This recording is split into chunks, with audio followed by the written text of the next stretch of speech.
اعوذ باللہ من الشیطان الرجیم بسم اللہ الرحمن الرحیم الحمد للہ رب العالمین وصلی اللہ علی محمد وآلہ الطاہرین اللہم صل علی محمد وآل محمد وعجل فرجہ۔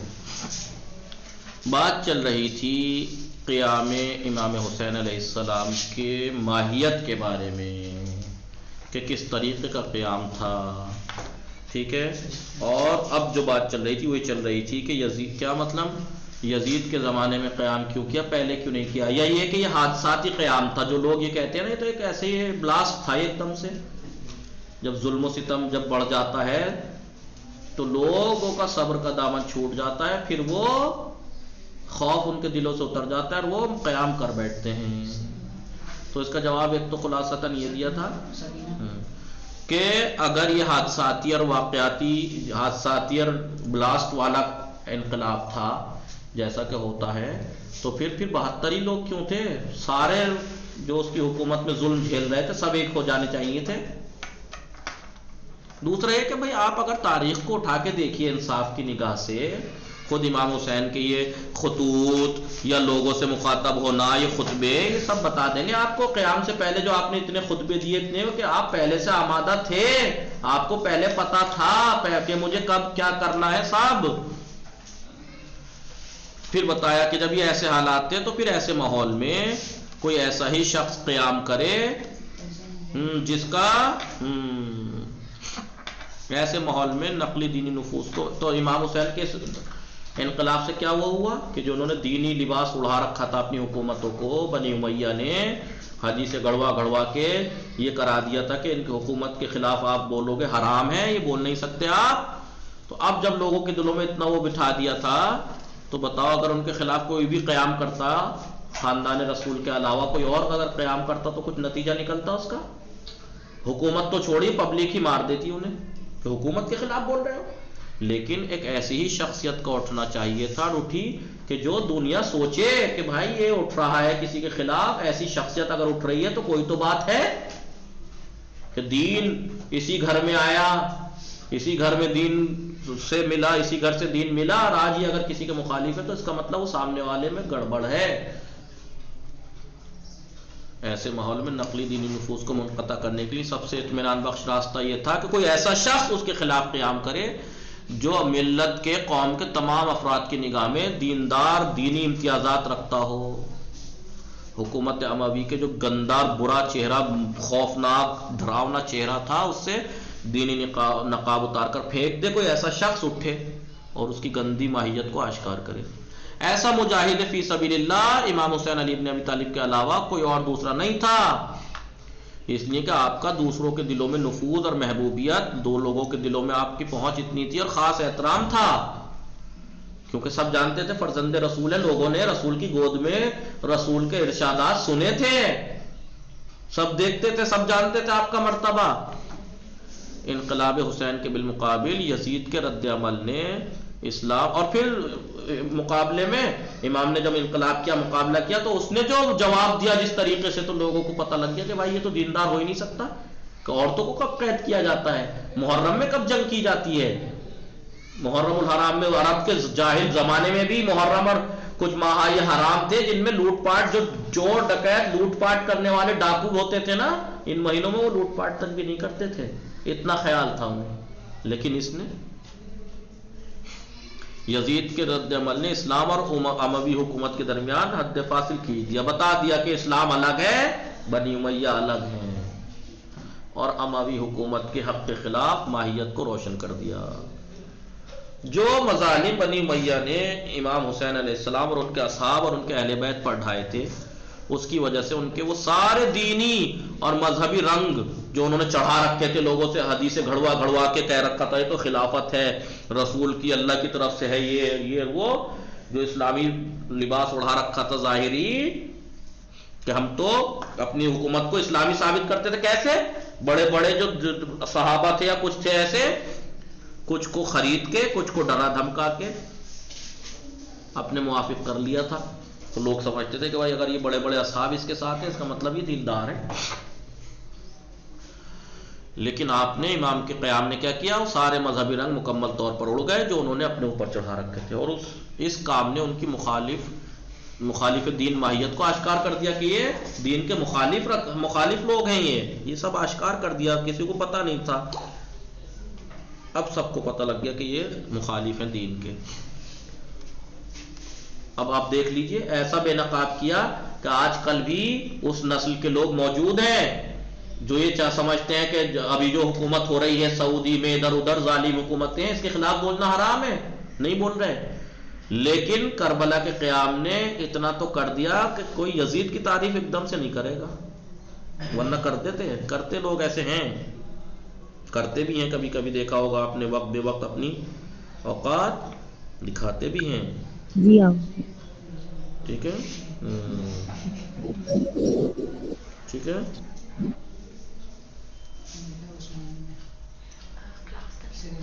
آئیے، حسین ابن علی علیہ السلام نے اپنے مخصوص روش سے امویوں کے، بنی امیہ کے دینی پالیسی کو خطرے میں ڈال دیا۔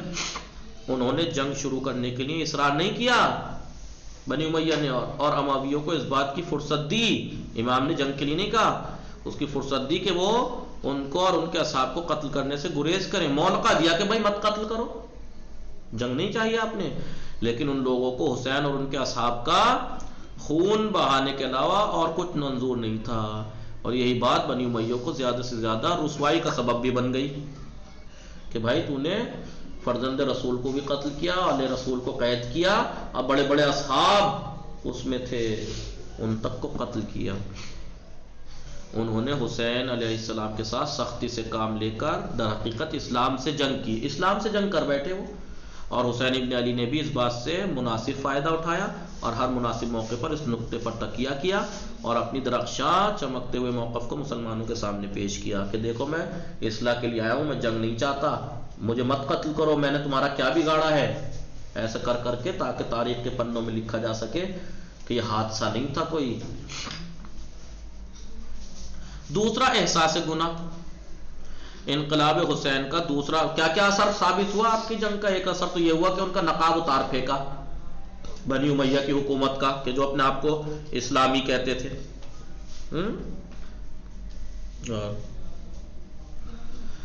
دوسرا کیا اثر ہوا آپ کے انقلاب کا؟ انقلاب حسین کا دوسرا اثر، خصوصاً اس کا اختتامی نقطہ، تمام افراد میں احساس گناہ کا احساس۔ سب کربلا کے بعد آہستہ آہستہ وقت گزرنے کے ساتھ ساتھ سارے کے سارے پچھتا رہے تھے، نہیں پچھتا رہے تھے؟ گناہ کا احساس اور ضمیر کی بیداری، لوگوں کے ضمیر بیدار ہو گئے تھے،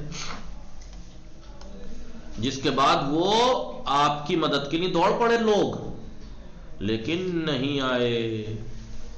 گنہگار ہونے کا احساس اور وجدان اور عقل کی توبیخ اور سرزنش، کتنوں نے اپنے آپ کو سرزنش کی، توبیخ کی کہ ہم نے کیا کیا، یہ ہم نے مولا کا ساتھ نہیں دیا، یا یہ ان لوگوں کے دلوں میں جنہوں نے مدد کا وعدہ کر کے مدد نہیں کی، ان لوگوں کو اب احساس ہوا۔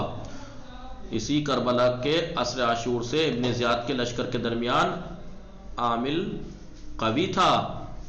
اس احساس گناہ کے دو پہلو ہیں، ایک طرف یہ احساس گنہگاروں کو اپنے جرموں گناہ کے جبران پر ابھارتا ہے، دوسری طرف ایسے گناہ کے ارتکاب کا سبب بننے والوں کے لیے، جو ایسے گناہ کر رہے ہیں ان لوگوں کے لیے دلوں میں نفرت پیدا کرتا ہے لوگوں کے، کہ یہ ایسے لوگوں سے نفرت کی جائے، لوگوں کا ضمیر زندہ ہوا۔ دوسرا اثر یہ ہوا کربلا کے واقعے کا، ضمیر کی بیداری اور گناہ کا احساس ہی تھا جس نے انقلاب کے بعد بہت سی اسلامی جمعیتوں کو اپنے گناہ کا جبران کرنے کے غرض سے، کتنے لوگوں نے پھر قیام کیے، پھر اپنے خطاؤں کا جبران کرنے کے لیے، ٹھیک ہے، جمعیتوں کو کوششیں کرنے پر ابھارا، اور بنی امیہ کے بارے میں لوگوں کے دلوں میں زیادہ سے زیادہ کینہ اور عداوت پیدا کی لوگوں نے کہ بھائی یہ ایسے ہیں، یہ ایسے ہیں۔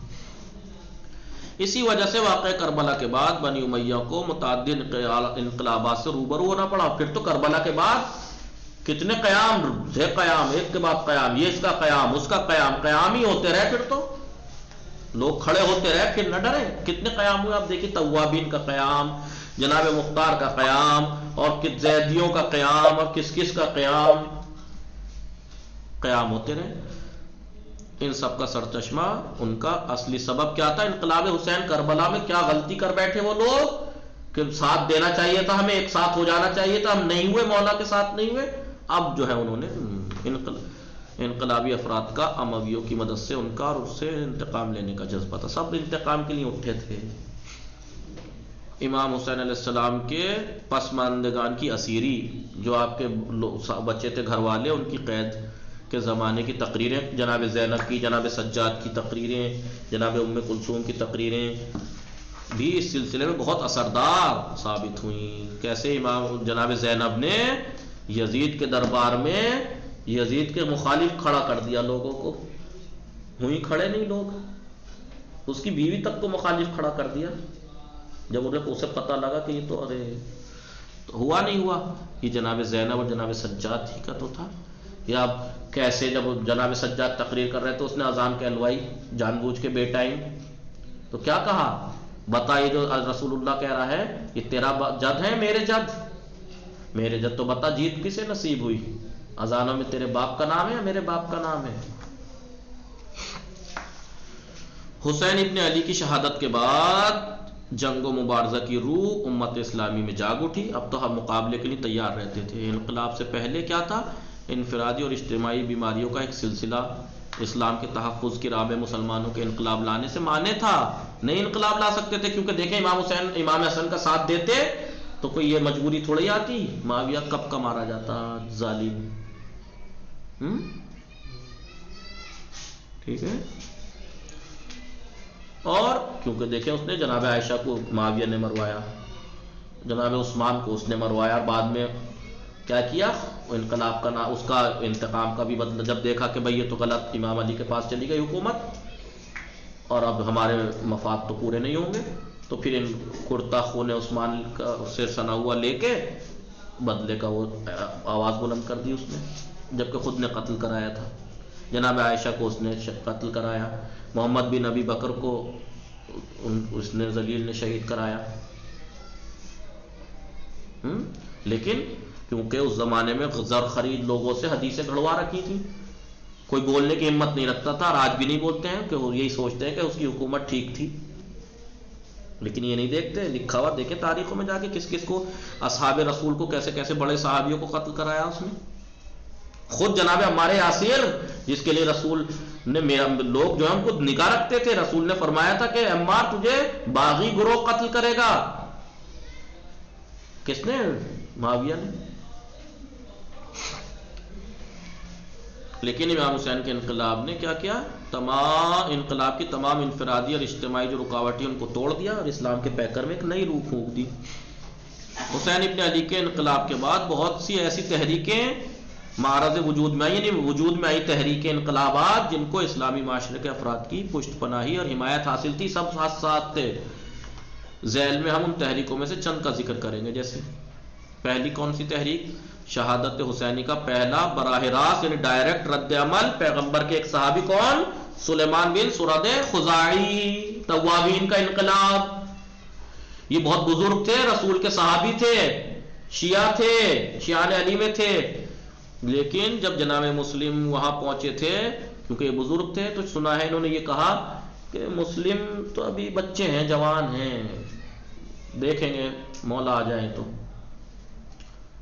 نہیں گئے یہ کربلا. بعد میں انہوں نے جو ہے وہ جنگ کی، توبہ کی، اس لیے توابین کہا جاتا ہے.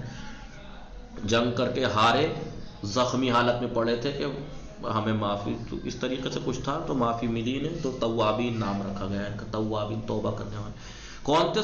سلیمان بن سرد خزاعی کی قیادت میں انقلاب کون سا ہوا؟ توابین کے نام سے شہر کوفہ میں ظاہر ہوا. اس تحریک میں بزرگ شیعوں اور امیر المومنین کے اصحاب میں سے ایک گروہ نے شرکت کی. بزرگ اصحاب اور سب شریک ہوئے.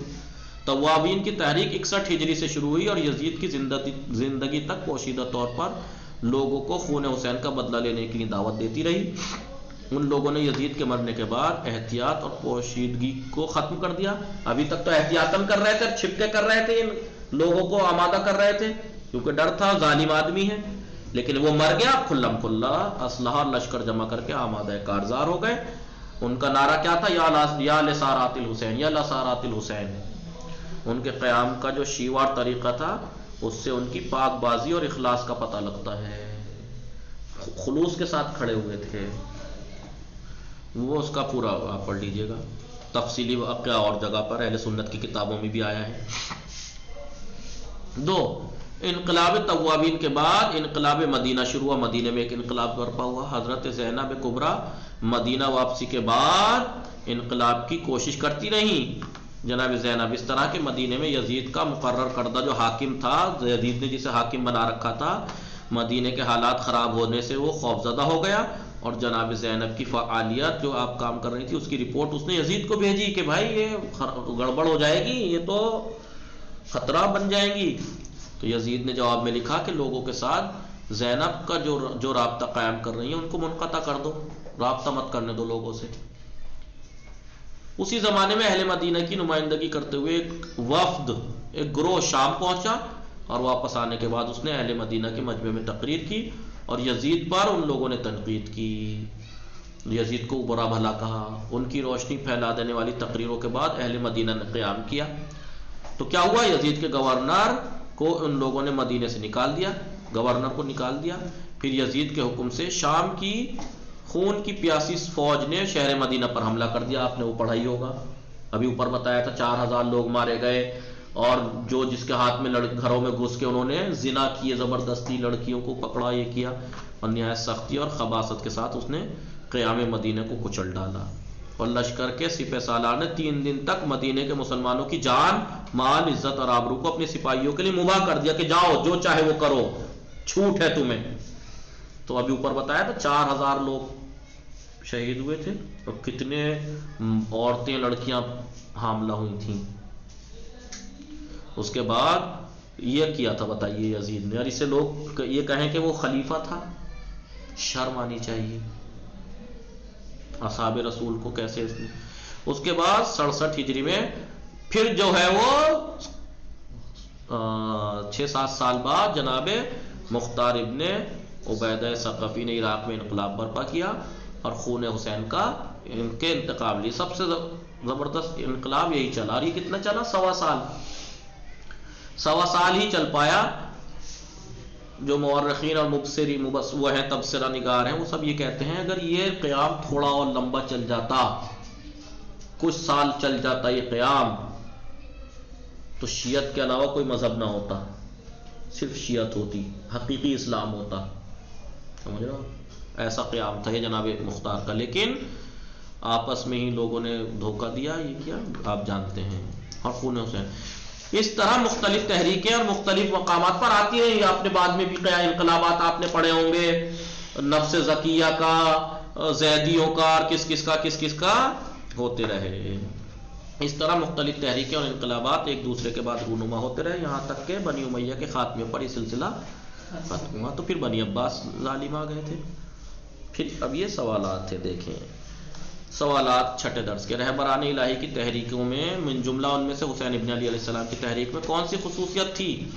الہی جو رہبر ہیں ان کے جو انقلابات ہیں، یا جیسے امام حسین کا ہے، ان کی کیا خصوصیت تھی؟ اور مرور زمانہ کا گزرنے سے ان کے فروغ اور ان کے ابھارنے والی کیفیت پر اثر انداز نہیں ہو سکتا، اور زمانوں کے گزر جانے سے اس کی فراموش نہیں کیا جا سکتا۔ زمانہ جتنا گزر جائے بھول نہیں سکتے، ایسے واقعات تھے یہ۔ ان انقلابات کی کیا خصوصیت تھی؟ اوپر بیان کی گئی ہے، دیکھیے گا آپ، ٹھیک ہے۔ اموی حکومت یعنی بنی امیہ کی جو حکومت تھی، اس کے خلاف قیام کے جو اہم ترین وجہ ہیں مختصر بیان کیجیے۔ کیا وجہ تھی جو آپ نے قیام کرنا پڑا آپ کو؟ وہ آپ کو پتہ ہے کیا انہوں نے ہڑدنگ مچا رکھی تھی۔ امام حسین علیہ السلام نے معاویہ کے زمانے میں قیام کیوں نہیں کیا؟ وہی جو ہم پڑھتے چلے آ رہے ہیں، کیوں نہیں قیام کیا؟ وہی چیزیں تھیں جو امام حسن کے لیے مجبوریاں تھیں۔ باقی دیکھ لیجئے کیا کیا تھوڑی دے بھی رکھی ہیں۔ حسین ابن علی علیہ السلام کے انقلاب کی ماہیت کیا تھی؟ اور ایک ناواقفانہ دھماکہ تھا یا آگاہانہ انقلاب؟ کیوں؟ آپ کی تقریریں دیکھ لیجئے، یہ دیکھ لیجئے، وہ دیکھ لیجئے، کیسے آپ نے معاویہ کو کیا کہتے تھے، اس کا پہلے سے آمادہ تھا۔ اور یہ اگر انقلاب یہ دھماکہ ہوتا تو پھر 72 ہی لوگ کیوں ہوتے؟ پورا مدینہ وقتہ سارے مسلمان ایک جگہ ہوتے۔ حکومت یزید کے مقابلے حسین ابن علی کے قیام کے اسلامی معاشرے میں کیا اثرات و نتائج رہے؟ اب یہ پڑھے آپ نے، مختصر بیان کیجئے۔ یہ چھٹا درس تمام ہوا۔ اب انشاءاللہ کل کیا اگلے ہفتے، کیونکہ کل اور پرسوں تو اس کا اخلاق کا دن ہے۔ وصلی اللہ علی محمد وعلی آلہ الطاہرین۔ دیکھ لینا یہ سوالات، نگاہ رکھ لینا.